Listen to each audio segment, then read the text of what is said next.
Bonjour tout le monde. Aujourd'hui, on va discuter le cours des typologies réseau. Les réseaux sont notamment mis en place dans le but de transférer des données d'un système à un autre ou de fournir des ressources partagées, comme les serveurs, les bases de données ou les imprimantes. Il est possible, selon la taille et la portée des réseaux informatiques, de différencier trois types de réseaux: réseau local, réseau métropolitain et réseau étendu. Chaque type de réseau a été développé pour des domaines d'application spécifiques. On commence par le réseau local, nommé LAN.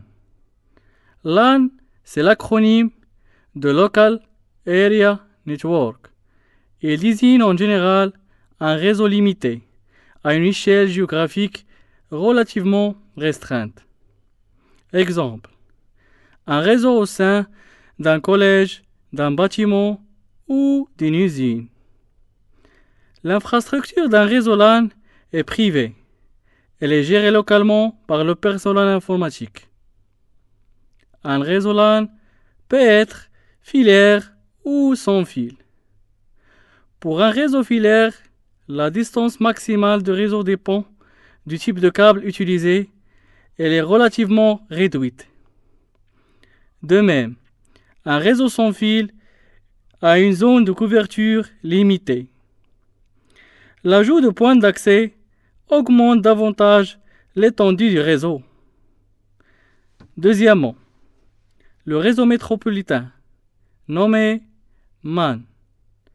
MAN, c'est l'acronyme de Metropolitan Area Network. Ce type de réseau regroupe un nombre de réseaux locaux au niveau d'une ville ou d'une région. L'infrastructure peut être privée ou publique. Le réseau MAN permet à des réseaux locaux distants de communiquer comme s'ils faisaient partie d'un même réseau local. Exemple: le réseau qui regroupe les collèges d'une ville ou les filiales d'une entreprise dans une région. Un réseau MAN est formé de commutateurs ou de routeurs interconnectés par des câbles haut débit, généralement des fibres optiques. L'interconnexion des réseaux LAN nécessite des équipements d'interconnexion. Premièrement, le répéteur. C'est un équipement qui permet de régénérer le signal d'une ligne. Deuxièmement, le concentrateur, ou bien le hub, qui est un répéteur multiport. Troisièmement, le pont, qui permet d'acheminer les informations entre les réseaux locaux de types différents.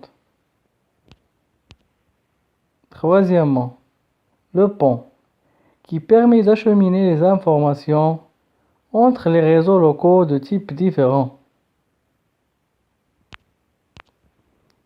Quatrièmement, le commutateur ou bien le switch, qui est un pont multiport.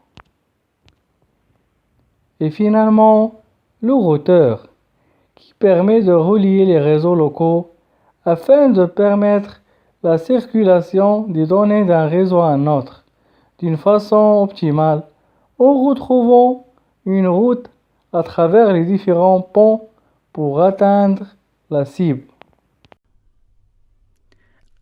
Et finalement, on passe au réseau étendu nommé WAN. WAN, c'est l'acronyme de Wide Area Network. Ce réseau permet l'interconnexion des réseaux locaux et métropolitains à travers de grandes distances géographiques, à l'échelle de la planète, d'un pays, d'une région ou bien d'une ville. Les WAN fonctionnent grâce à des routeurs qui permettent de choisir le trajet approprié pour atteindre un nœud du réseau. Étant donné les longues distances de communication, d'autres types de médias sans fil sont nécessaires, comme les satellites. Les satellites sont généralement géostationnaires.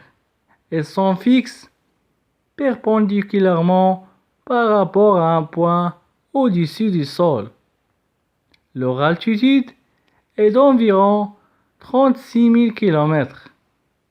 Le réseau WAN s'applique dans plusieurs activités comme les visioconférences et les transferts bancaires.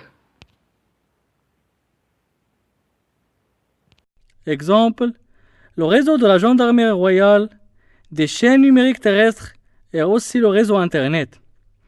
J'espère que vous pouvez maintenant distinguer les différents types de réseaux.